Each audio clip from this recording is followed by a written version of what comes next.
Hey, how you all doing? Hope you've had a lovely Christmas. I had an absolute banger. Have you made any New Year's resolutions? I have. I've made PlayStation 2 resolutions. Okay, first up is this. This is the PS2 to HDMI DHPS2. Basically, it's a cable. Okay, so it's got a HDMI socket one end, and it's got a proprietary PlayStation connection the other. There we go, boom and boom. To be honest, this thing is an absolute bag of shit. There's absolutely no point in getting one of these. They're about $5.99 from Amazon. They're terrible. You can quite clearly see that it's got 3 strands of cable in there, meaning that it's probably using a composite connection, so forget that.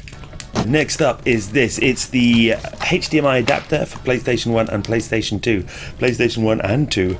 Ooh, features. Well, not really. Essentially, if I get this out of the box, it is just a simple HDMI adapter with a PlayStation 2 proprietary end to it and a HDMI female connector at the other end. So you plug in a HDMI from this to your television. It's got a number of switches on it, one for aspect ratio 16:9 or 4:3, and another one for resolution 720 or 480p. So it's okay. It claims that it taps into the S-video signal of the PlayStation 2.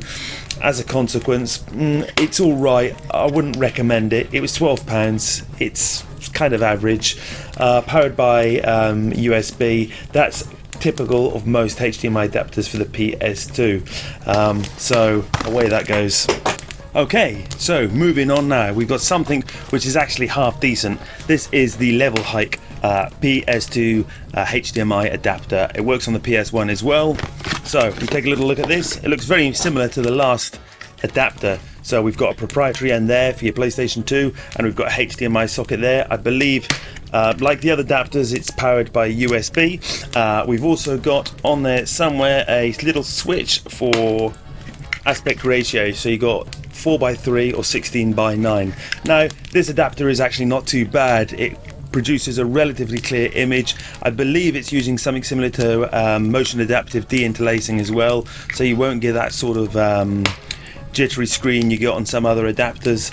One thing I would say about this sometimes though is that the red seems slightly off, and some of these adapters like this one can display a slightly darker than normal image. Some of this is correctable on a half decent TV, so there you go. This one's about £40. Next up, an honorary mention. This is the PS2 to HDMI adapter. So this little thing plugs directly into the back of your PlayStation 2, powered by USB, like all the others, and then you've got a HDMI out, like pretty much all of the others as well. It's also got a 3.5mm audio jack, which is sort of kind of useful. Now, the problem with this is it doesn't upscale. All it does is do pass-through, so it taps into the component signal of your PlayStation 2. So one advantage is if your PlayStation 2 games have got progressive scan, of which there's probably only, I don't know, a couple of dozen, then it will be able to support that resolution, and they do actually look quite nice for it. The only other use case scenario for this to upscale is through OPL, which is a piece of software you can run on your PlayStation 2 if it's modded.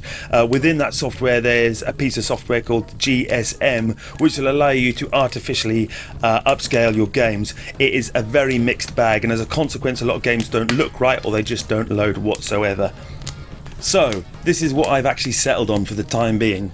Ta-da! It is the ODV GBSC adapter, upscaler, whatever you want to call it. Essentially it's a much larger upscaler. It's universal, so you can plug any console that has these connections on it. So we've got a combination of SCART there, we've got a combination of VGA, and we've also got component connections there. So there's lots of features on this. First of all, you can control it off your phone. It's got a Wi-Fi card in it. You can connect your phone to this device, and then you can control lots of different elements to it, like expanding the screen size, which is useful for getting rid of borders. Also, you can, if you plug it in via SCART, you can actually control the RGB element with these dials here. It supports many different resolutions. I love this thing to bits. It was £69. It's very versatile. The firmware's upgradable as well. So this is my go-to at the moment because it's cheap as well. So finally, we've got the RetroGem HDMI modification kit for your PlayStation 2.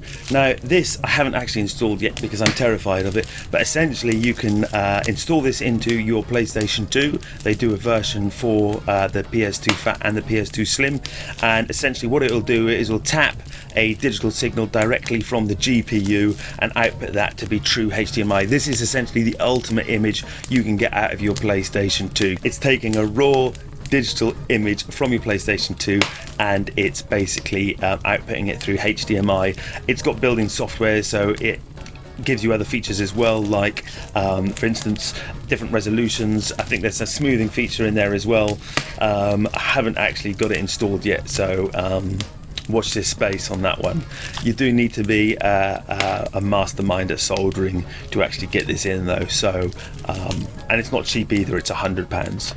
Right, you've got your HDMI connection sorted out for your PS2. You can now output in HDMI. So long as that HDMI signal is a progressive signal, you can then add this to the equation. So this is the M Classic. It's a external graphics card for a multitude of games consoles. Essentially, if it outputs HDMI in a progressive signal, then this will be able to do something with that signal. Essentially what it does do is it color corrects, and it can also upscale. The other great feature of it is it will actually smooth out edges, so it will make more rough looking content look that bit smoother.